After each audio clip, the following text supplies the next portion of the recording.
You all know who I am. Well, I was very honored when the Summit Committee, they might not tell you I said I was honored, but I was really honored to moderate this discussion today because I am incredibly inspired by the work that the three panelists that are here do each and every day. And I'm thrilled that they are here to contribute to our discussion around the power of partnership, which has been ongoing throughout the day. We've had some really great sessions. I want to take a few minutes, even if they're not in the room, I want to take a few minutes and begin by thanking the individuals and organizations who put a tremendous amount of energy and resources into making this second annual Sebago Summit possible. We have Joshua Kelsey and his team with the Home Depot. Our platinum partner this year, the Home Depot, really stepped up to the opportunity and have embraced the partnership mentality in our community. Dan Hancock and his leadership team at Gorham Savings Bank. Gorham Savings has been a long supporter of our chamber, and we applaud them for their second year of support as a gold level sponsor. Our media partners were all present today, including Current Publishing, The Independent, The Wyndham Eagle, and WGNE Channel 13. Each of you graciously promoted this event to the full extent possible, and for that I am forever grateful. You are a huge key to getting what's happening here in the Sebago Lakes region noticed and in the spotlight. I also want to thank Cross Insurance, Pete Nealon and Karen Fuller of Edward Jones Investments in Wyndham and Gray, St. Joseph's College, and the new and soon to open Wyndham Mangratel, who is hosting our cocktail reception immediately following this session. Huge thanks to the 50+ businesses, municipalities, and community organizations that invested in exhibiting today to showcase what the Sebago Lakes region has to offer and seize the opportunity to create new partnerships. I also want to take a minute and extend my sincere appreciation to Julie Arsenault. Julie is our president and board chair, our fearless leader, and she led our summit planning committee this year. And I want to thank everybody who sat on that committee: Emily Wainwright, Tom Novak, Tom Bartell, Deb McPhail, Tina Christofferson, Pete Nealon, Judy Jones, Ruth York, and Cindy Bell. I also had several volunteers who assisted happily: Jess Rich, Ruth Klemansky, Alan Finney, Christine Williams, and Rick Wainwright, all of whom you probably met today. Last but not least, I want to thank all of our wonderful speakers and panelists who gave their time today to provide timely and relevant education. So with that, I'd now like to invite all of you to join me in thinking about partnership. It's been the streaming theme of our day today, and I think we've all benefited from the power that comes with making new connections and partnering in ways that we're passionate about. Over the last 2 years, some pretty remarkable momentum has been building in the Sebago Lakes region. I believe that much of this momentum is due to the strengthened partnerships in our communities. Our chamber has been revitalized with a new vision and strategic plan developed with great partnership within our board of directors, made up of over 30 business owners. Our membership is growing, new businesses are opening, and are partnering with the chamber each and every day. Active engagement is on the rise. For the first time in chamber history, 13 volunteer teams, each made up of 2 to 4 chamber member businesses, came together for our membership appreciation and volunteer day. This happened in May, and each and every single member of the chamber was visited and thanked for their support, which was huge. Many of our 10 towns within the region are bustling with action groups discussing and planning new economic development initiatives that will help their town and the region at large. Community leaders, business owners, and regional entities like GP-COG, the University of Maine System, and others are partnering in new ways. Phase 1 of the Sebago Lakes Region branding campaign is about to be launched, with roadside signage proudly illustrating the areas that make up the Sebago Lakes region. This campaign has been fully embraced by our municipalities with excitement. My hope for this afternoon's discussion is to add more fuel to the existing momentum that we have and take our region to a whole new level of vitality and economic success. Earlier today, Kevin Hancock talked about collective impact. Formally defined, collective impact is a disciplined effort to bring together dozens or even hundreds of organizations in a city or in a region around a common vision. They adopt a shared set of measurable goals, and they pursue evidence-based actions that reinforce one another's work to further those goals. Collaboration isn't new by any means, but this type of directed coordination across many groups and spanning different sectors is novel. So the question that I put out there today is, how do we as leaders in our community strengthen the existing partnerships we have, create new long-term partnerships, and collaborate effectively to maximize the true potential of our region? How do we enhance our destination status to brand new heights? This afternoon we have 3 distinguished panelists with us, each bringing innovative and think big strategies to their organizations and respective markets. When you think about individuals that have lots of energy, high-level vision, and never-ending fire in their belly, these 3 seriously can't be beat. Jess Knox, who's sitting at the far end over here, raise your hand, Jess, is founder of Olympico Strategies, which works to help companies and organizations manage growth and change by taking a system-wide regional approach to growth and performance. He's also an organizer with Blackstone Accelerates Growth, whose mission is to create jobs and economic development in Maine through entrepreneurship and growth. In addition, Jeff was one of the instrumental creators of the inaugural Maine Startup and Create Week. This week-long event was all about celebrating the attitude of thinking big and embracing the positive opportunities of the future. The event is also about strengthening our innovation and startup community. The belief is that engineering serendipitous collisions between people, ideas, and resources will benefit everyone who attends. So please join me in welcoming Jeff Knox. Our next panelist in the middle, balancing us out, is no stranger to this audience or the region, or I might even dare to say state. Sherry Huff is current owner and CEO of Lee's Family Trailer Sales in Windham. She is inexhaustible in her pursuit to serve not only her customers, but her community at large. She is an enthusiastic, out-of-the-box thinker who knows how to create and foster the most successful team efforts. Her family-owned and operated business has thrived for 30 years as one of the top producing RV and motorhome sales and service entities in the state. She is the original organizer of the Women's Outlook on Maine Business Forum and the Community Coin Challenge and Oktoberfest Family Fun Celebration. Always looking for a way to bring our 10 communities together to unite behind an important cause, these 2 events have positively exhibited the impact of partnership on the business community and the huge challenge of food insecurity in our 10 towns. Her efforts have made our region a proud example of what other areas should and can do with successful partnerships. Let's welcome Sherry.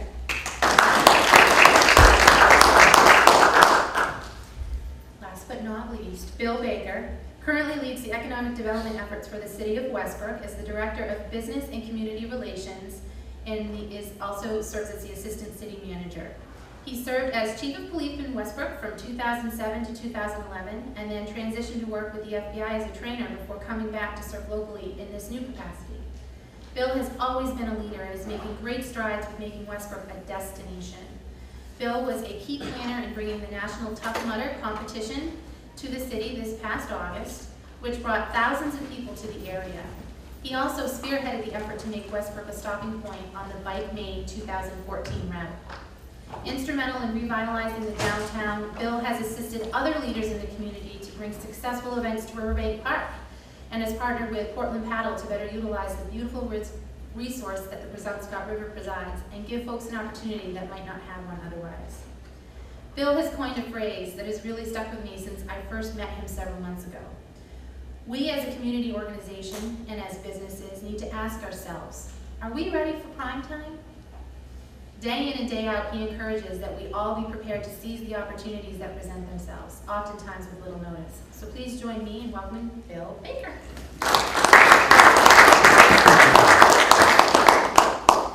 So I prepared some questions which I'm going to point to particular panelists, but I want you all to feel free to join in and add your commentary or thoughts as you have them, even if it wasn't directly asked of you. And I will be opening up the discussion to questions to the audience during the last 15 minutes of this session. So I'm going to start off with you, Jess. A key to successful partnerships is getting the right people together. How do we identify key people in our community and get them invested in a long-term strategy? Well, thank you, Amy, for having me, and thank you to the Chamber and all of its partners for this event. I think that this is probably the most difficult part of the entire process, trying to find the doers in your community. It's one that is it's a never-ending, I would say, almost battle. because people are busy. People are very busy. And so for what we've done through things like Start and Create and others is look to identify and really articulate a clear vision about what we want to get done.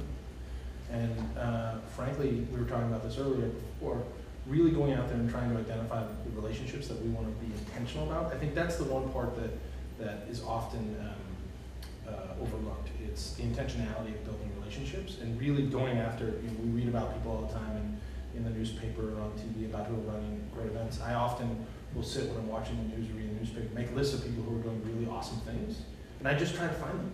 I just say, tell me what you're doing, how can I help? And really trying to identify those people. We try to follow a mantra of trying to identify people who want to give before they get, who want to extend themselves into sort of a greater effort than just promoting themselves. And those are the sort of tests that we look for. People who are doers, who are doing things right now in their own community, articulating a clear vision for getting people to engage and be part of something bigger than themselves, and being intentional about that term of, this is going to be a lot of work. We're going to do it together, but we all are in this to sort of give before we get. Great. Bill, you're next. In David Bornstein's article titled "The Power of Partnerships," he talks about how every community needs a common table. Once credible leaders are identified within a community and are sitting at the table, their job is to catalyze the process, set the right tone, help people understand that it's got to be a group effort, that nobody will be single-handedly running the show. It will take time to build trust, not months, but years. Bill, in your experience, how important is that common table? And what are the key factors in catalyzing the process and setting the right tone? You couldn't have slipped me the article. I think setting the tone is critical, and I didn't read the article. I haven't attended a lot of seminars.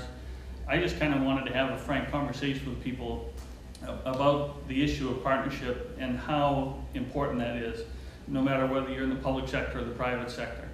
And from my perspective, the best way I can do that with you, I think, is to talk about anecdotes, real-life examples of what we've tried to do locally. And so I wanted to use a few of those just to try and stimulate some thought about this issue, no matter where you come from and no matter what your role is in your municipality or business. So for me, coming back to Westbrook in this position and creating this common table, I was trying to think what's missing. And really what was missing for me is the comment that I made to Amy, and that is how we think of ourselves. And we have some image challenges in Westbrook. I think some people would agree. As an old mill town, or maybe people that think about Westbrook think about drugs being sold on Main Street and crime. And we have to overcome those image problems in order to think about ourselves being ready for prime time.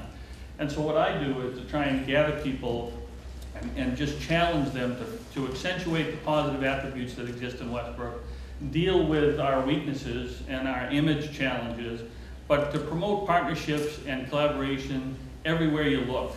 And so, by way of example, I wrote a letter an hour before I came here today to a guy named Arn Tellem, who is a sports agent for Russell Westbrook, who plays for the Oklahoma basketball team. And you might imagine the connection there. Russell Westbrook, last name Westbrook. I'm thinking if I can get Russell Westbrook and his 4 million Twitter followers to think about the city of Westbrook, that Westbrook's going to benefit from that somehow. Another example is I went to the Convention and Visitors Bureau this year. And I had the good fortune of growing up on Peaks Island as a child and raising my grandchildren on Peaks Island these days. And I was aware that there were a lot of high-powered people on all of the Casco Bay Islands, very successful business people from all around the country. And so I took the time to look at the tax bills for the 5 or 6 major islands in Casco Bay and identified 1,200 out-of-state people, most of whom I know had some successful connection to business, and encouraged the Convention and Visitors Bureau to send them a letter from me and the Convention and Visitors Bureau saying, listen, if you want to host a professional conference, for example, or if you're thinking about opening a new business or expanding your business, you summit here, think about us the other 10 months a year, and think about bringing your industry conference here. Think about opening a business here, expanding your business here. And those are the kinds of connections that I think we're all capable of. If you stop and think about how many people you know, how many people they know, and we start really trying to leverage those relationships and bring everybody to the common table, I think good things can happen. And Tough Mudder was mentioned, that was just one small example that happened this year. Nothing but dogged determination to chase that national athletic group until they got sick of hearing from me and decided to acquiesce and bring this national event to Westbrook, which brought 12,000 athletes on one weekend, and 11,000 women signed up for the Mudderella event 2 weekends later, which we rescued from Massachusetts. And, you know, this brings me to a final point, and that is there's always negativity. And so, for example, when we bring major events like that to the city, there were people who said, you know, I didn't sell an ice cream, I didn't sell a sandwich to anybody, where the hell were they? Which goes to your point, I think, is that this should be about what we give as much as it is about what we get. And so while you might not have sold an ice cream or a sandwich, those 12,000 people ate somewhere, slept somewhere, invested their money at gas stations and corner stores and all of those kinds of things. So my goal really is for the region to create a broader common table, to get all the communities in this region working together, leveraging our relationships, and trying to create events like this and business attraction methods like this by leveraging the relationships that we all have. Because these things benefit everybody. Those events in Westbrook certainly help people well beyond our borders. And I think all of the communities in this region have so much to offer that we ought to do that. We ought to work together, leverage those relationships, make that common table bigger and grander, and think of ourselves ready for prime time. And when we start thinking it, it'll start happening. Well said. Amy, I just want to, if it's okay, to piggyback on something that Sure. Joel said, because I thought something he said really struck me. When we talk about the word partnerships, it's really about relationships. It's not some contrived thing. And I think one of the important parts about building relationships is showing up when it's unexpected. So being willing to cheer people on, show up at other people's events, promote them through different social media and other things like that, because I think everybody's, you know, I may not think some program is great, but that doesn't matter. Who cares what I think? The reality of it is someone's working their tail off to make something happen, and you never know when you're going to need that person to help you do whatever you do in your community. And so being intentional about it. And there was this group in Portland who was talking about sort of oddly titled a group to think about doing big things, which was weird when we first started. And so we started to have these meetings, 2-hour meetings, and someone talked about, there were a bunch of initiatives, really interesting things. But I said that we had a total of 4 hours together, right? And so I sort of sat up in our last meeting and I said, you know what, why doesn't everybody come over to my house for a barbecue? And let's actually meet each other. Let's actually talk about what's going on in our families and what's going on in our lives. Because in the end, if you're trying to get people to do big things together, if it's only a transactional relationship of 4 hours, that's really, really difficult to do. Versus being really, we want to be sort of invested in each other's success. And you talked a little bit about that with some of your competitors. And I think that's a really key part to building strong partnerships where it's not just a transaction, that it really is a relational thing that in one instance someone might get some benefit, and in the next instance someone else gets the benefit. It's true, and I do intend on talking a little bit about inclusivity and intentionality a little bit later in the discussion. So Sherry, you have built and led some pretty amazing teams together over the years, from different backgrounds, different interests, and business sectors. What do you feel is the key to keeping teams motivated and invested in the goal? A partnership for me is, we all have partnership, we have husband, wife, brother, sister partnerships, which is my case. I have 3 brothers in my business. From my point is, the partnership is also keeping your employees informed. Making a partnership within, I'm a dealership, so I'm retail, so I'm basically a Walmart, a service center, and an RV sales.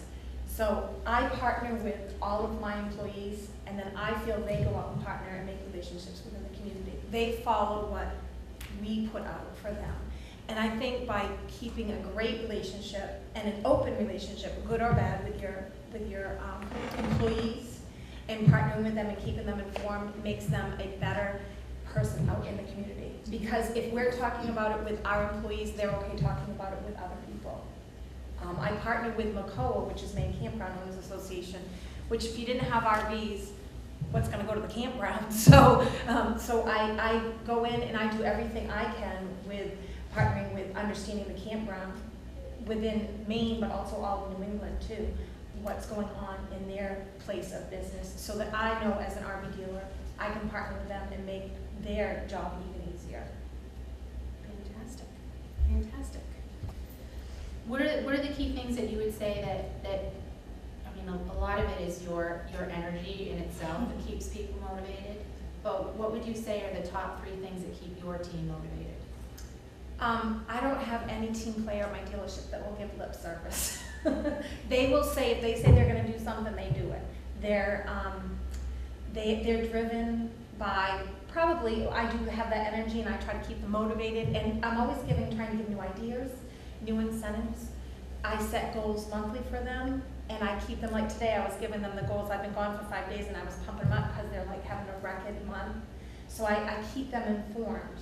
So I think by keeping them informed, it keeps them motivated to keep going and be better at what they do. Awesome. I think we've all seen the benefit of the work you do with your team. They're everywhere in the community. Jess, one of the notable contributors to Startup and Create Week was startup guru Brad Feld. He believes that there are 4 core principles for building a startup community. Leaders have to be entrepreneurs, take a long-term view, at least 20 years, approach everything from a perspective of inclusivity in order to get fresh blood into the system, and have activities that allow everyone to interact in the community on a continual basis. In your experience, how important is inclusivity and what does it take to achieve? How much time do we have? Just kidding. I'm an only child, so I love to hear myself talk. So,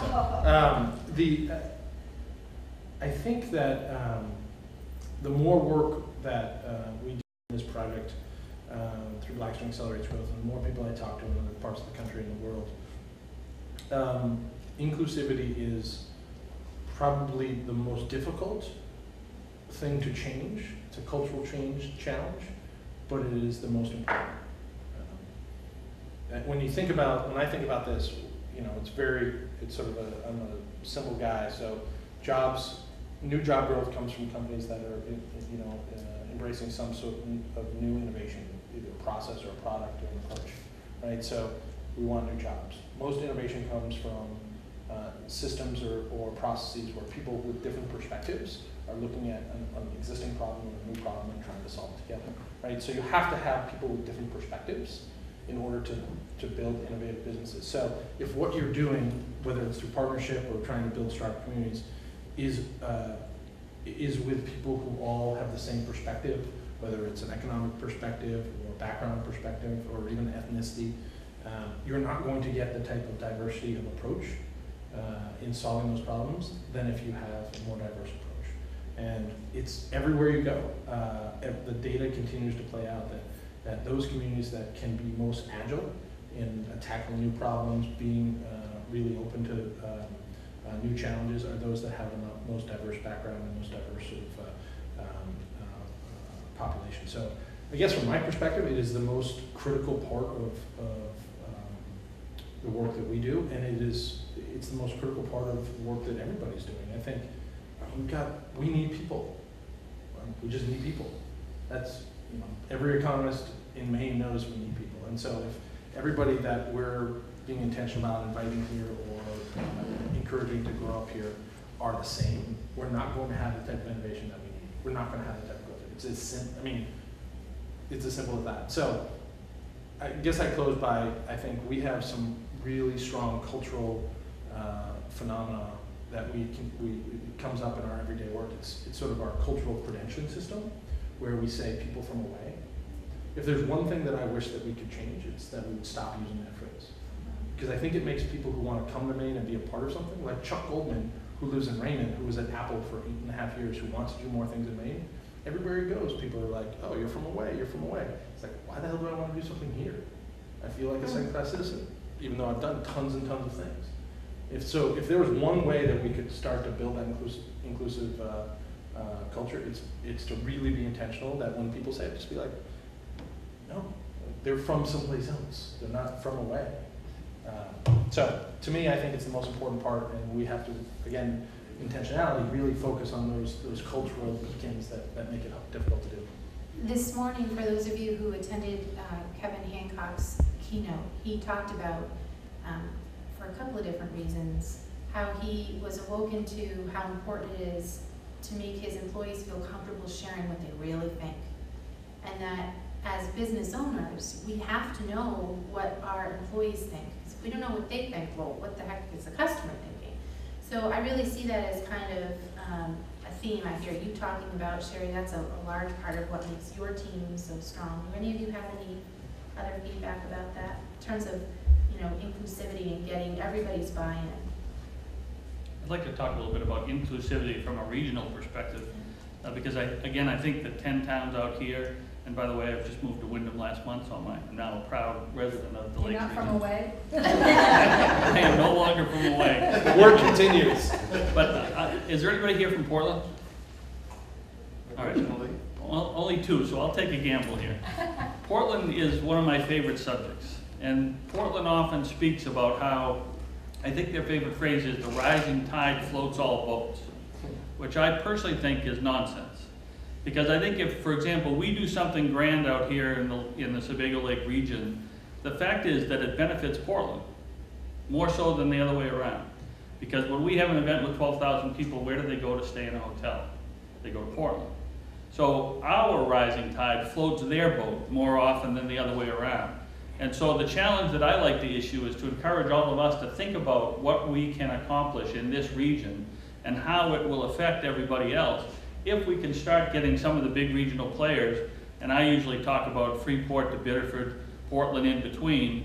If you have Casco Days, for example, or some other regional celebration or event intended to bring people here that will patronize your businesses, where do you place your advertisements? How do you market those events? What size crowds do you get? Those are the kinds of questions that I think we start asking ourselves, because I think we need to motivate the people from Freeport to Biddeford and Portland to come west and north here to avail themselves of all this region has to offer. So that's how I'd like to see us focus on relationship building, is to reach out, again, beyond our borders and try and bring people here. And I'd like to hear from you, if you're all mostly business people, to hear the kinds of things that you think we can do as municipalities or we can do as business partners to collaborate and make you more successful too, so that maybe we could talk about some of the things that are on your mind, which I often find more useful to try and connect with the audience by hearing what's on your mind and what we could talk about that would be useful to you. But that's what I'm thinking. You know, events is only a small portion of this, and because of my background and my life as a way former athlete, sports tourism is a big piece of this puzzle for me. But I also have contacts reaching out to people like televangelists. You know, those men and women can attract a crowd. And you get a televangelist out here with 40,000 people in the field in Standish or Raymond, you got something, I think. You get an event that's going to have a big economic impact. And again, people visit the region, they shop at your business, they connect with whatever products and services you have to offer, and hopefully they're going to remember you and you're going to have some benefit from those kinds of things. So I'm thinking about that all the time. How can we bring all manner of events, all manner of business attraction elements to a region like this? And again, I think working together we can make that happen. As one of 2 representatives from Portland, I totally agree. I mean, I think Portland has its own, I don't know, I mean, look, you know, to me, the economic unit isn't the city of Portland. That's 86,000 people. That's not very many people. You know, so I actually think I draw a triangle from Lewis and Auburn all the way over to Brunswick down to Biddeford, and sort of rough sketch of circles, you know, of a polygon, I guess is what it is. The reality of it is that we need density. I mean, you see parts of the world that have done this. There's a group called the Silicon Prairie that have created sort of fake density by getting over these artificial. I mean, for entrepreneurs that I work with, they do not care what town they're in. Like, they don't, if they live in Wyndham, or they live in Gorham, or they live in Freeport, or I'm going to miss one of the 10 towns, so the other 10 towns. If they live in one of those and they work someplace else, it's not a function of that they live over the border. Does that make sense? So, like, I actually think of us all in the Boston ecosystem, and if we were really smart, we'd really embrace that aggressively, because that's the second largest collection of capital and talent in the world. Mm-hmm. And so instead, we're like, oh, Boston, wait, that's for fancy people. And the reality of it is we need fancy people. We need people who want to be fancy, because those are the people who employ 100 to 200 and 300 people. That's just the reality. They may not be fancy per se, but they want to pursue greatness. And somehow along the way, I was thinking, you were talking about how all your employees are invested in the success, right? We need every Maynard to be invested in success. No one gets off here. No one gets to shirk their responsibility. We did this, we asked the business librarian at the Portland Public Library how long we've been saying that our economy department of language sucks here. And there's a quote from 1971 that said it was a miserable place to start or grow your business because of lack of capital, lack of talent. I mean, we've been saying the same thing for over 20 years. And so at some point we just have to be like, whose job is it? It's our job. And so when I think of it, we're all in like this big business organization ourselves, and we can either start being good salespeople or not. And if you don't believe in your product. Well, you talked about the Tough Mudders, the restaurant complaining. Well, what did they do to bring people into their business? I know when something's coming that's related to camping, like the Freiburg Fair, I'm gonna invest in it and promote my business to get that business. But if they're not reaching out for that business, it's not gonna come in the door. It's the Boston region. I belong to the New England RV Dealers Association, so I advertise in the Boston area, and 21% of my business is Massachusetts. So if I wasn't advertising down there and reaching, fortunately, yes, we have 50 campgrounds within 50 miles of our dealership, so we have a captivated audience, but I have to keep my name out there to get them to come to buy. Well, that is a great segue, Sherry, to my next question for you. Oh, okay. You didn't even know. You, at least to me, and I think to several people here today, are considered quite the dynamo when it comes to creating partnerships across different industries. I might even argue that a large part of your time is dedicated to joining forces together within your industry, the media, national organizations, government leaders. You're always trying to get the governor everything that you do, and other doers in the community. How do you do it so well? I don't take no for an answer. I really try to, I'm not afraid to ask. I think if you're not asking, anybody can say no, but the odds of them saying yes is more in your favor. Especially if you have a toe and you can really justify what you're asking. I think media is huge. If you get, and it's not hard to get your foot in the door. You get to know someone. You're emailing the news director.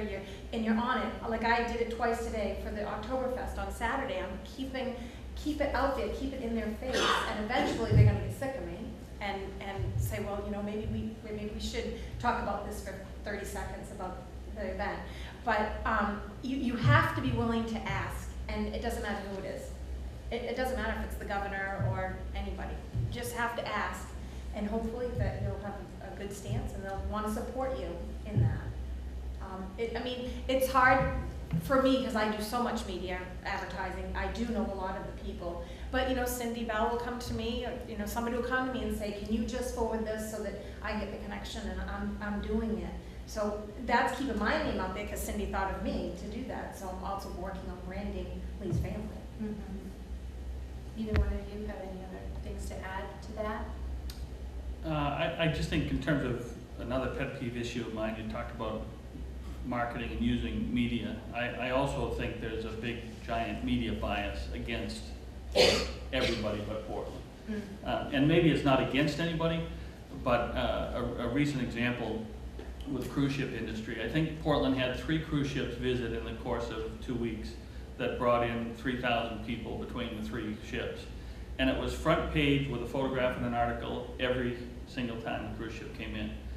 Going back to the Mottarella event, we had 11,000 female athletes here on a Saturday. 3 times as many or 4 times as many as all 3 of those cruise ships, and they never ran an article. And so again, I think it's important, whatever your business is, whatever you're doing to try and bring people to the region, we need to work together to leverage those relationships too, the media relationships.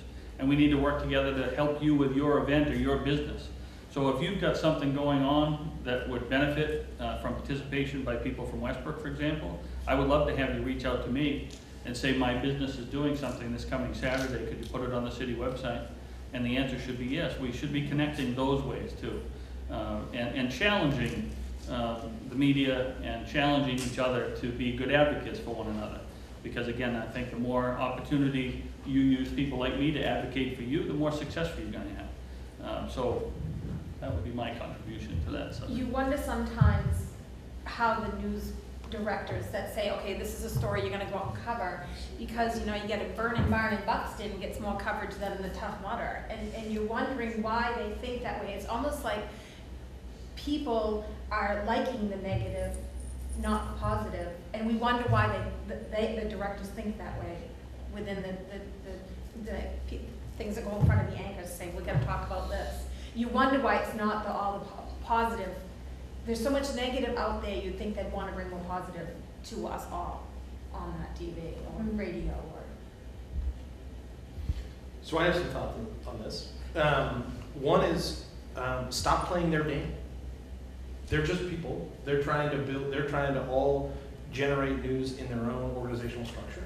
So I'll give you an example, right? So Whit Richardson used to be a reporter at the Bangor Daily News. He used to cover business and startups. He lives in Portland.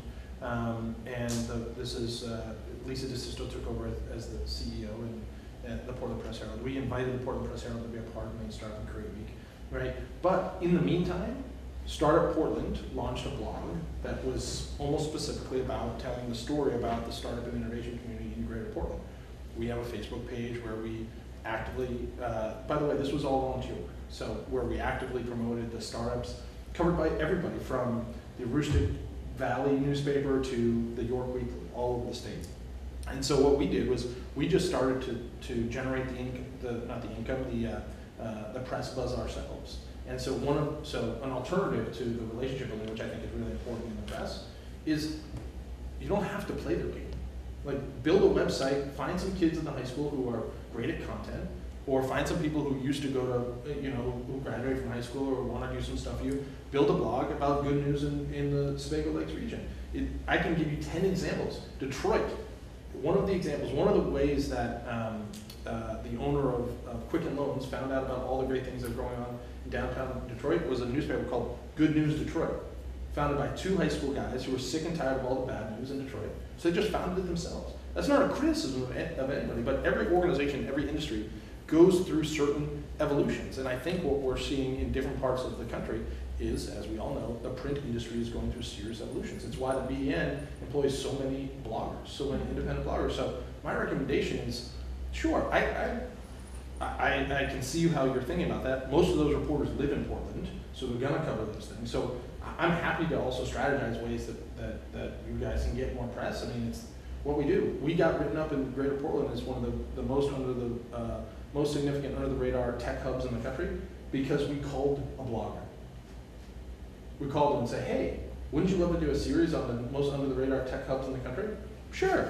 What other cities do you think we should ask? We gave him 5 other cities. He sent me a list of questions for me to answer. He took those questions, cut and pasted it, and made front page story, not only in the Press Herald, but the BEN and the Boston, not front page, but also in the Boston Globe as well. So I would say take the same determination of building partnerships to figuring out how to create your own media streams to tell your story. Because I agree, there are awesome things going on here. But telling our story is something that's different than it used to be. We used to only have to depend on like the record or the paper of record and things like that. People don't read those things anymore. We have to explore different mediums for telling those stories and figuring out ways to do that. Absolutely. Our Oktoberfest website's a perfect example for our region.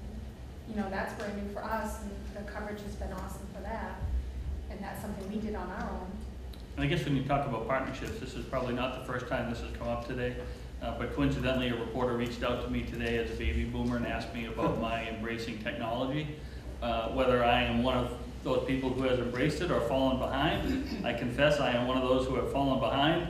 So when I hear about blogs and tweets and Facebook and YouTube and Instagram and all that kind of stuff, I am not leading the league in any of those categories, I promise you. I heard there was a great seminar about that just a couple minutes ago. There probably was. And so, I'm sure you've heard this if there was a seminar on this subject, but I hear it from my Generation Y folks all the time, is that the social media is really a great and important way to connect and to build partnerships these days. And so I don't expect to become at the forefront of social media anytime soon, but I know people who can, and so I try and embrace relationships with those people and get them to work on our behalf to get us out there into those social media streams so that you can build partnerships and connect with people in non-traditional ways, at least non-traditional from our generation. No, Bill, you talked earlier about the phrase that I like so much, being ready for prime time. We in the Sebago Lakes Region Chamber have had fantastic engagement from our 10-town community, from the town managers to the economic development folks. For those that are here today, how can our small communities, who each are investing a lot in how they can promote what's unique about themselves as a town, but also, you know, they're actively talking about how they can take what they're doing and impact the region for the better. So what would you say to the town leaders that are present today about what they can do right off the bat to prepare themselves for prime time? I think the first thing is you need to lead by example. And leading by example for me is we reach out to each other and collaborate. And so one of my colleagues here from Wyndham, for example, Mr. Bartel, great guy and a great guy to collaborate with. By having conversations with him and others, I think you start to see what other people are thinking, what other people are doing. And so again, as an example, I was in Washington, D.C. last week and met with Secretary Kerry and Assistant Secretary Ann Patterson about foreign investment in Westbrook. Imagine that. Foreign investment is an opportunity for us in this region. And the specific thing that I'm interested in is we have the Presumpscot River running through the center of Westbrook. We have SAPI under pressure from environmental groups and regulatory agencies to install fish passage in the river. And part of the installation of fish passage might require the removal of dams, which in my view will create opportunities for the installation of recreational enhancements in that river and make it an urban whitewater destination.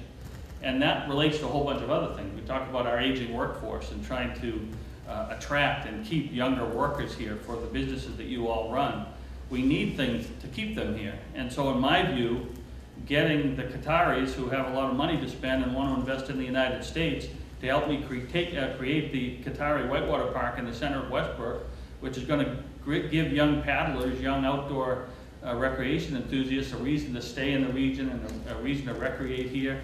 Those are the kinds of things that Tom and I talk about, and that all of us could talk about if we took the time to pick the brains of the people around us and really start talking to people. There's a lot of great thinkers in this area, a lot of people with great ideas, with great contacts.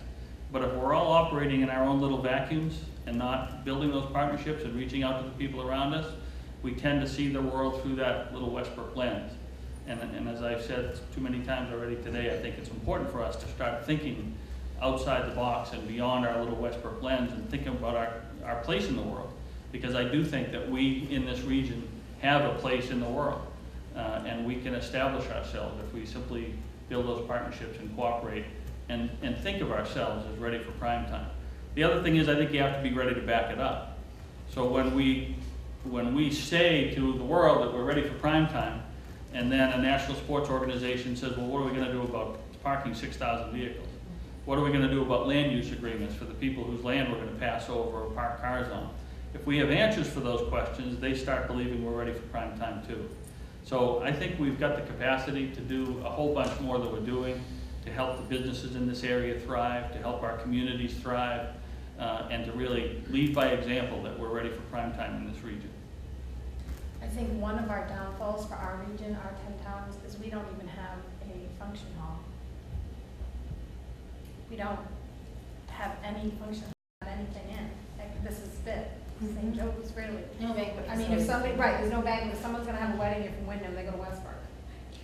You know, we have Spring Meadows, you know, that will only hold so many, but I mean, I think that's a negative for our region, and to fix that is something down the road, but. I'd argue that there's ways to adapt though. You know, most of the big events that we're attracting now need facilities that we might not have. And so, for example, you look around at, and if you look broadly, if you consider Boston part of our economic market, you think about something simple like tent rental facilities. You know, if I get that, Another thing we don't have. you know, if I get that televangelist up here looking for an audience of 40,000 people, he's going to be like the Pope in that big old tent. You know, and it doesn't need to be a fancy facility. If you have a really expensive and attractive outdoor tent, for example, temporary facility to house an event like that, I think there's solutions to these problems, because obviously I can't walk into Westbrook and create infrastructure overnight that we don't have. But I also think that we do have infrastructure like the Westbrook Performing Arts Center, which is badly underutilized, because most people don't know about it. And we're not doing enough to market it and to bring national events to it. But Wyndham Performing Arts Center, for example, had the Celtic Tenors the other night, an international act that was phenomenal in our little town of Wyndham. So I think there's ways to overcome any deficiencies in infrastructure that we have, again, through collaboration and reaching outside our region to make sure that we get the resources we need to attract larger events than we're used to attracting. So, Jess, if you were to take a look at the 10 towns that the chamber represents and the size of the majority of our businesses, I would estimate that probably 75 to 80% of them are small, meaning 1 to 5 employees, let's say. So a lot of those people attended today, and they're hearing this message: think big, be an innovator, have courage. What are the baby steps? What are the, if you've never really thought outside of your own bubble, how do you get started? The first thing I would do is I would attend an event in Standish at the Standish Town Hall on October 29th, a collaboration between Mobilize Maine, Blackstone Accelerates Growth, and others, which is essential to start this and this process, and this is the reason I'm saying that, is that oftentimes we think of the fact that the way that someone goes from 5 employees to 20 employees is just a resource. It's almost never that. There's tons of capital in Maine, and of course we have to find ways to connect people, but it's the attitude, and we have to find more ways to encourage people, right? To have them figure out how to collide with others in their community and say, yeah, it's stressful to go from 5 employees to 20 employees. It's stressful to go from 20 to 500 employees or 20 to 100 employees, right? But there are enough people in Maine who have done that. Maybe not just in the 10 towns, maybe they're, God forbid, some people in Portland, might want to be involved, like myself, which will be you'll hear a very similar theme on the 29th. But the reality of it is the Kauffman Foundation did a study last year that talked about the contagiousness of aspirations for greatness. And funny enough, that's what we're all, by the way, we're all human beings. That's what breaking news. And I was telling this story earlier that I was sort of a celebration of mediocrity in academia when I was in middle school. Really good at getting C's, and my father said, go hang out with these other people who were getting A's and B's. And so I ended up going and hanging out with them and decided I wanted to get more A's and B's, right? That's the human equation of thinking differently and having a different approach to the way we do things. It's really not much different when you're thinking about growing your business from 5 to 20. There are, of course, a whole resource conversation about the right resources to get, the right people to hire, all those things. But without the attitude, without the cultural and social support in our communities to say it's okay to think big, it's okay to build the next IDEX or WEX or Wyndham Weaponry or Lee's Family Trailer Service. I almost got that. Or whatever we don't know today, right? So unless people have the opportunity to meet others like that, it's never going to happen. And I just think of the small town I grew up. I grew up in York, and the reality of it is there's 2 things that ostracize you from the town. If you brag too much, or you failed. And I think that's a function of a lot of small towns in Maine. Guess what? Those are 2 incredibly important things to encouraging people to think big, right? If we can't learn from our failures, we can't encourage people to learn from our failures, no one's going to take risk. And if we can't have an opportunity to think big and tell our stories, to brag about how great Westbrook is, or Wyndham, or Sebago, or anywhere else. By the way, I got married in Sebago. Well, points. You get points for that. But the reality of it is those are cultural elements that we're sort of like, oh yeah, that's not a big deal. Guess what? It's a huge deal. It's a huge deal. If we ignore that and we ostracize those people that do that, no one is going to start and grow their business, whether you're Portland or Boulder or any place else. And we have to find ways to actively encourage that and actively engage in those conversations. That's what we're trying to do. It's our start at the 29th in Standish. To try to figure out how to do this in really small communities, to say, okay, let's talk about what it's like to grow from 5 to 20. Yeah, it's wicked hard. Guess what? A bunch of people have done it. Mm. Sorry for my diatribe there. No, that's fine. And I think, coming to your point is that people have to start engaging where the discussion's happening. And everybody wants to, I think what I've experienced in my role as director at the chamber is that no one wants to feel like they're all by themselves. And when you come together at events like today, and when you go to, you know, meetings with Mobilize Maine or with GPCOG or with other organizations like what you're putting together on the 29th, you realize, there's a lot of people out there just like me, and they're doing it, and it's just that connectedness. It's lonely to be an entrepreneur. Yeah, It's very really isolating. lonely. Yeah, and you can't look at your competition as enemy either. Talk a little bit about really that. strong for me. Talk about what you do. Competition, I think a good competition, honest competition keeps you honest in the dealership world. I have great relationships with, I'm only 12 strong, there's only 12 RV dealers in the whole state of Maine. But I connect with all of them quarterly. Like today I called one, I'm like, you guys as busy as we are, like this is crazy.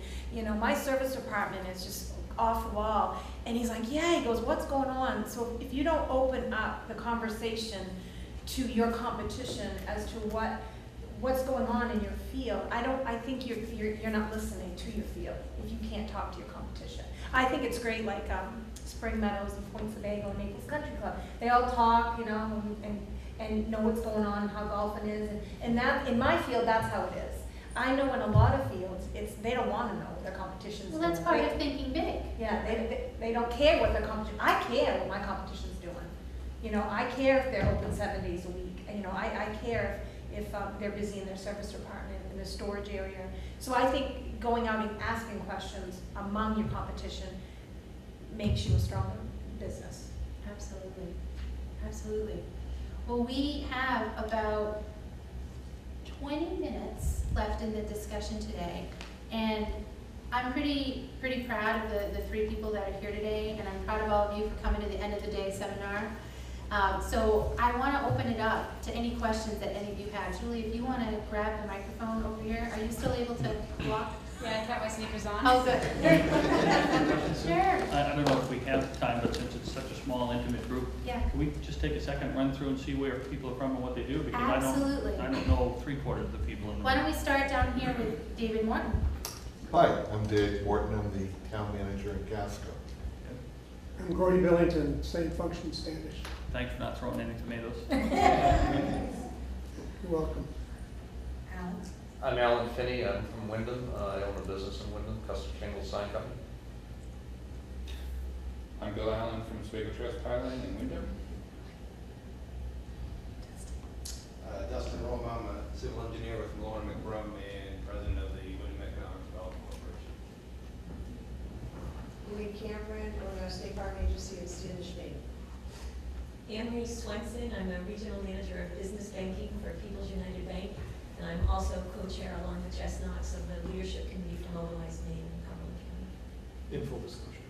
Yes. I'm Judy Jones, and I'm self-employed, and I live in Laurel. I'm Jim Casey. I have a consulting firm, and I'm from Cape Elizabeth.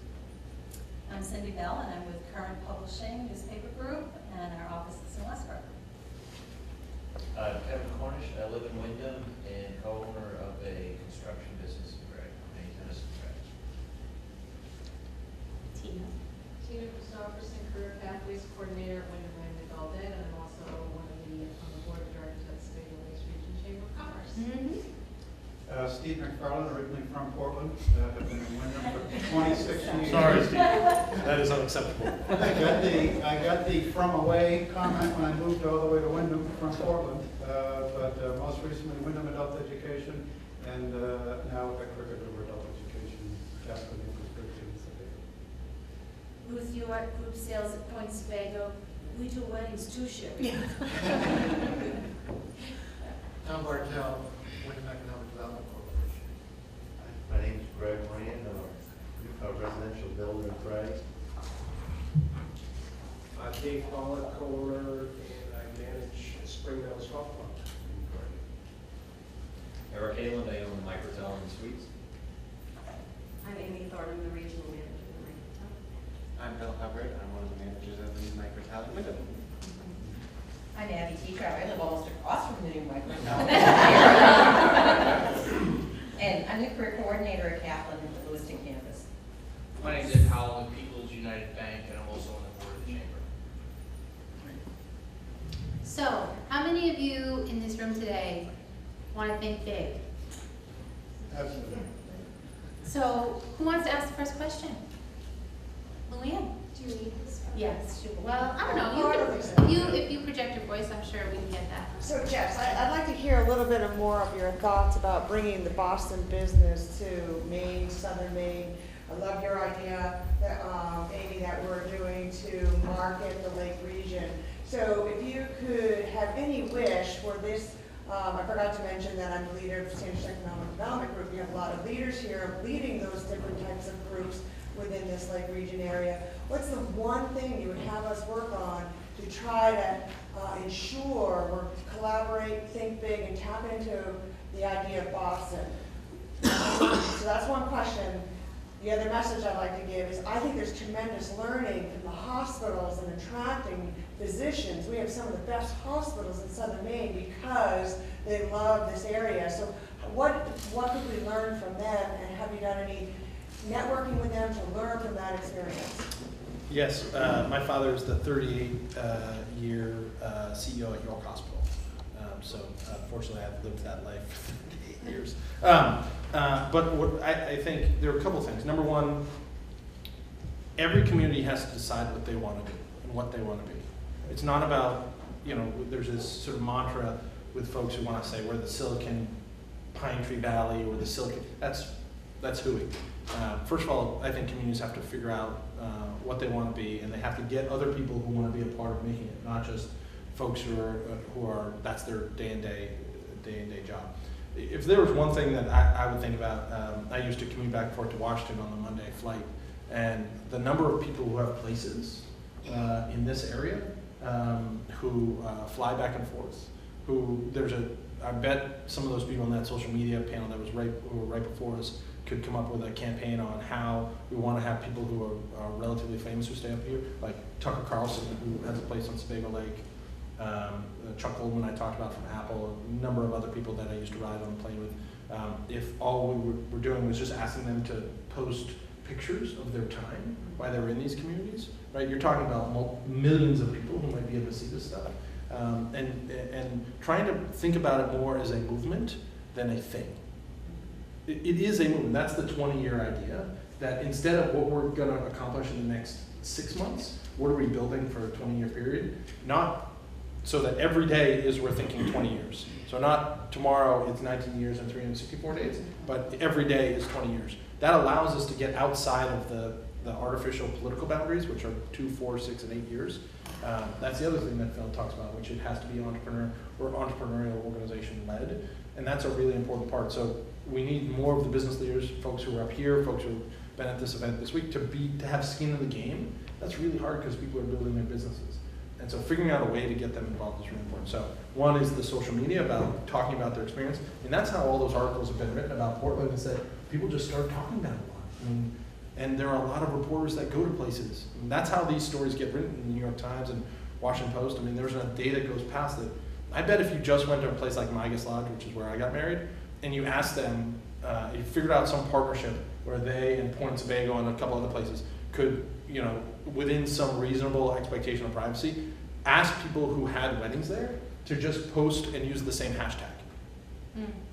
Right? Then you could aggregate all those experiences in one Tumblr feed or something like that, something that I don't really know. I know a little bit about social media, not a ton, but something where you could promote and say, look at all these incredibly crazy, interesting people who are doing that, are being a part of our community. Because ultimately, I was talking to the Lobster Promotion Council. They say that, obviously during the week we're 1.3 million, but on the weekends in the summer, we're 8 million.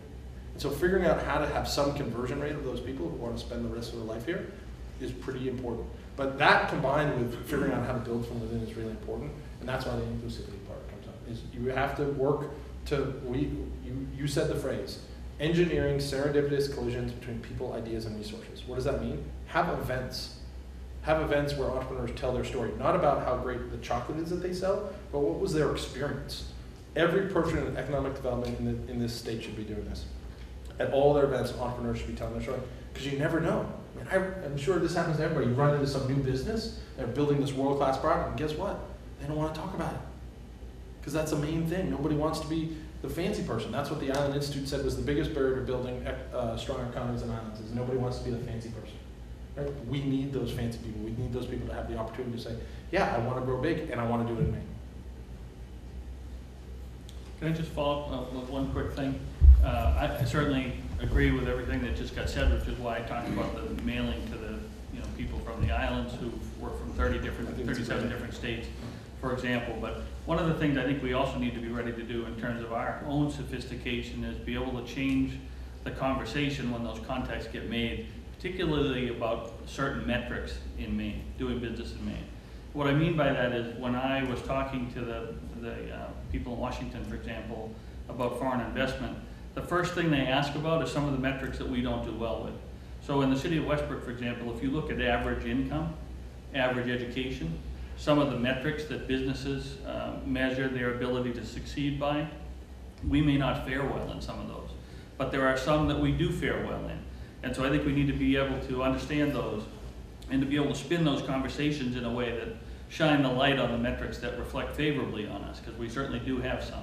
But in Westbrook, for example, I've said this often, that as a city with a heart that's provided a lot of low-income housing to people that needed a place to live, and have a lot of services for people that are drug addicted or suffering from mental illness, as a couple of examples, it's created some challenges in terms of our demographics. And so if you look strictly at metrics that big businesses from Boston measure the market by, when I reach out to hotels and talk about locating hotels in a place like Westbrook, again, they have metrics that their industry uses to decide whether that's a good place to invest in constructing a hotel. We need to understand the metrics and be able to spin them in our favor in order to get people to invest here. One of the things that's always amazed me is that there is this amazing resource. Like, this is my first time to St. Joe's. How's that for crazy? Right? Sorry, Anne Marie. But, one of the things we worked with the Maine Star of Crew really intentionally is that we knew what the opportunities were with Portland as from visitors. So we embraced it. We said, look, if you want this to be your country house innovation and entrepreneurship conference, great. I don't lock my door at night. When you start to talk to people about that, you get them to experience our communities, they want to figure out a way to get back here. I have this theory that 6 out of every 10 people that can come here and see that there's some opportunity to live here, whether it's in Portland or whether it's Windham or Westbrook South, honestly, I don't really care. But that they're here and they want to do that. So figuring out what the strong opportunities are that can be easily leveraged, like for instance, just some examples, like targeting every major innovative company in the greater Boston area for coming up here to have leadership retreats at all the camps and amazing locations. That seems like a no-brainer to me, right? Figuring out how to bring other people into these towns. Like I know Pius Ali in Portland is looking to build a robotics and sort of prototyping program with Engineers Without Borders in the Lakes region. I don't know if he's talking to anybody here, but it's not actually that difficult. Like, let's look at what is awesome here, which I've just named a couple, and there's probably 17,000 other things that I don't know about, and let's just leverage those. And by building that momentum, doing that stuff, and then figuring out, and really important, telling that story over and over and over and over and over again is so critically important, because we're dealing with 25 years plus of negative juju. Like, we just have to get out of it, and it's the people in this room and the people who aren't in here who are going to lead it. So, yeah, I should say first of all, I'm a refugee from Massachusetts, fairly recently. Welcome. Well, it's been 4 years, and before I came up, I did a lot of networking, meeting people, and I was telling somebody today, I was immediately felt that I was being viewed as from away. Not only that, but in my profession, a carpetbagger, because I wasn't living up here at the time. After that, I moved up and tried to get involved in the community. In fact, I met Jess at the first startup weekend. And it was through that and an association I belonged to and through a program like Top Gun that you got to understand more what's going on in the state. And it really blew me away. And I remember after the first startup weekend where I was a coach, Liz Trice at Peloton that hosted it had sort of a, let's do a recap. So everybody came in. And I wasn't planning on making any comments, but I said that it really struck me, having spent 35 years in Boston, working, just how much creativity, innovation, ideas, energy, enthusiasm, will to succeed that I've experienced. And I was very involved in the business community in Boston, but nothing, really nothing like it. It was very striking. And thinking about that since then, what has also struck me is that I'm hearing pockets of this enthusiasm and this energy. And it seems, and it's all great, but it seems that it's under the radar. And so my question is, how do you get that, sort of bottle it, so that it's not necessarily speaking with one voice, but what the panelists are talking about today, I've heard lots of other places, whether it's partnership or innovation, but something, and maybe it's a stronger public-private partnership to funnel that voice so it's a lot louder, and that it reaches the areas that we want, whether it's Massachusetts or other places in the states or around the world. And so I'd be interested in your views on whether, first of all, you agree with my perception, and how do you manage that? How do you bottle it and get it out there much louder? I for one agree, and I think a couple of ways to deal with it is to, again, leverage relationships. So, for example, here in Maine, if we're doing good things in pockets in individual communities, logically our first step might be to go to the State Office of Economic Development and encourage the State Office of Economic Development and the Maine Office of Tourism and some of the state organizations to help us bring these voices together from around the state. And then there certainly are federal opportunities to do that in the government structure. In private sector, I think it's important to leverage it through surrogates. And again, all of us have talked about that in various ways today, but if you get a former contact that's the head of Keene Federal Systems in Boston, for example, to be thinking about what he or she could do in Maine and get them talking in their circles. Jonathan Ayers, the president of IDEX, for example, you get Jonathan talking to his colleagues in his sphere who are doing business in neighboring states. I think you got to leverage it through surrogates. You got to get surrogates talking about the Maine voices and these pockets of excellence in Maine, outside of Maine for us, because I don't think we can do it by ourselves. I think, and I sort of alluded to this earlier, I think one of the things, and Amy's going to be mad at me for suggesting this, but I think the region needs some sort of mechanism for telling the good stories that are here, not just outside, but inside, like to ourselves. There's a newspaper called, or an electronic newsletter called the Silicon Prairie News, which was started about 4.5 years ago, that connects from Chicago to Omaha. And what it does is it just tells stories about great businesses and contests and events that are happening all in the innovation and entrepreneurship space.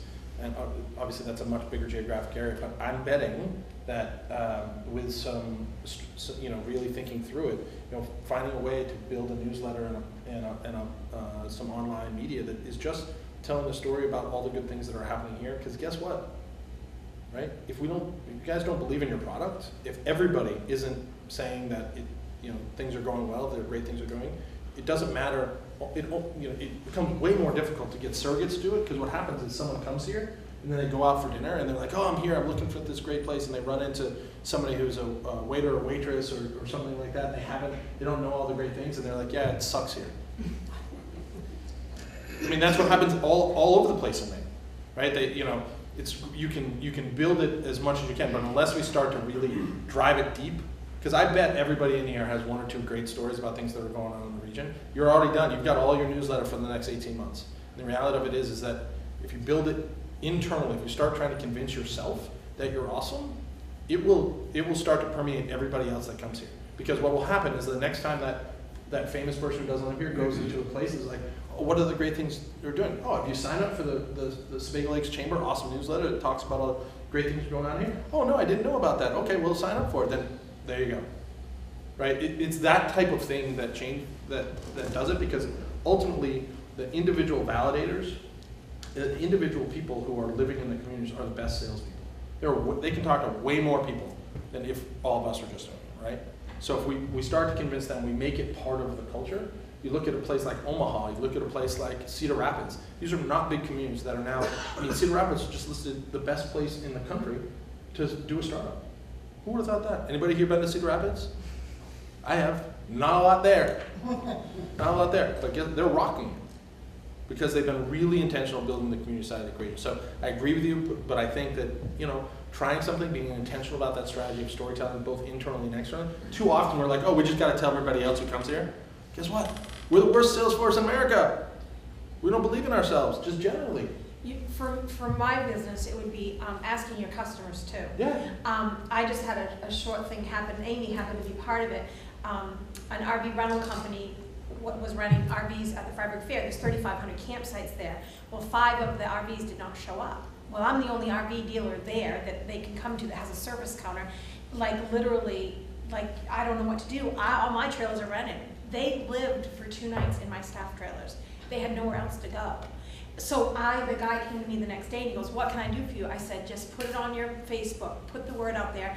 Our phone is ringing off the hook for rentals for Freiburg Fair next year. All because I just stepped up and said, you know, just tell your friends, tell everybody that we do rentals and you're happy with our service and you slept with our staff. I didn't know where to put it. Metaphorically speaking. That's it, but just by me asking that, there was 5 clients, our Facebook is lit up and they've spread the word. It's a psychology of buying, right? The psychology of buying is we look to someone that we trust to tell us that we can buy something, right? Whether it's a tween or someone who's buying an RV. If tweens are buying RVs, I don't know that, but or anybody, right? Like I have a 2.5-year-old little boy. Like I ask my friends who have kids, like, what about this? What about this? What about this? Right? I'm way more likely to trust them than anybody else, right? So that's what we need. We need an army of those people who other people can trust to tell a story about this area. Because no matter, I hate to say this, but no matter what other strategy, because we've been doing economic development for a long time, there are no other strategies that work. Because ultimately, there are places that can undercut on taxes, have more, like all those metrics that you're talking about, right? There are places that can do it. So if we don't have something else besides how awesome it is to live here, it's not going to work. Amy, I need to add one more thought, and I'll be brief. I had a meeting about a year ago with the Chief Marketing Officer for the state of Maine, and had some ideas that I wanted to share with her, and asked her, what is your focus now?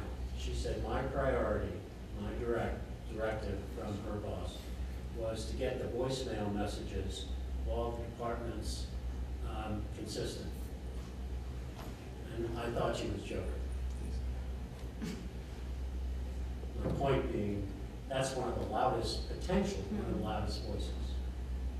So I spent 15 years in politics, and I'm going to kick myself in the face here just to say it. So if you do all the announcements, or look at all the analyses, or who are the most trusted messengers in the world, there are 3 people at the top of the list that nobody trusts: elected officials, lawyers, and used car salespeople. Thank you. Right. So those shouldn't be the people we look to for validating. It's not.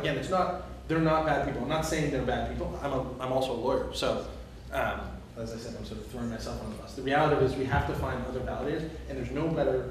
You said there's no better validator for people to buy your products than those people who slept in those trailers, right? Mm-hmm. So we need the equivalent of that in the economic development experience. I'd just add one thing, which I think is important. It's less sexy and less fun, but we all talk about promoting all the good things. I think the other thing we do is we need to take on the negativity, because the negativity just takes root and grows out of control. And we deal with it in the municipal world. We all have our detractors and our naysayers and people who are sort of after us and nipping at our heels all the time. You do in business. And I think if that stuff goes unanswered all the time, it can really be a cancer that really has an adverse effect on the business climate and everything that we're trying to do that's positive. So one of my functions, it's not my favorite function, but one of my functions is to be a little bit of a pit bull and chase down and confront the bad stuff. Because I think we have to do that too, as well as accentuating the positive stuff. one of the ways we talk about that is we say, has anyone ever scored 100 on every test they've ever taken in their life?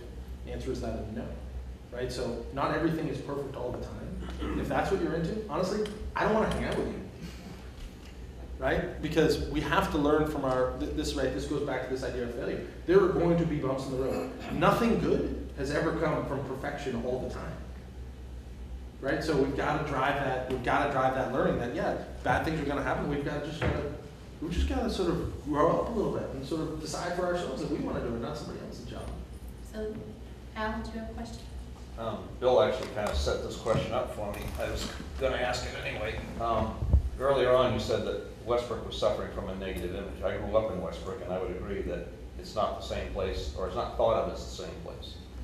All of these towns have some sort of a negative perception that we have to overcome. Wyndham, even though we're the hub of the Lakes region, we're thought of as a bedroom community for Portland. Raymond is thought of as a place that you pass through to get someplace else. So we all have something to overcome. How do we go about doing that? Well, for me, I mean, I think about it every day. So for me, part of it is the strategy of being ready for prime time and bringing big events here. Sports tourism is an example, and other things that we're doing. Because I would rather have the city of Westbrook associated with the 2-day Tough Mudder event than with a shaken baby case that the law enforcement agency is dealing with. So I think the more positive things that you can bring to the community and have people associate the community with, the better off you are.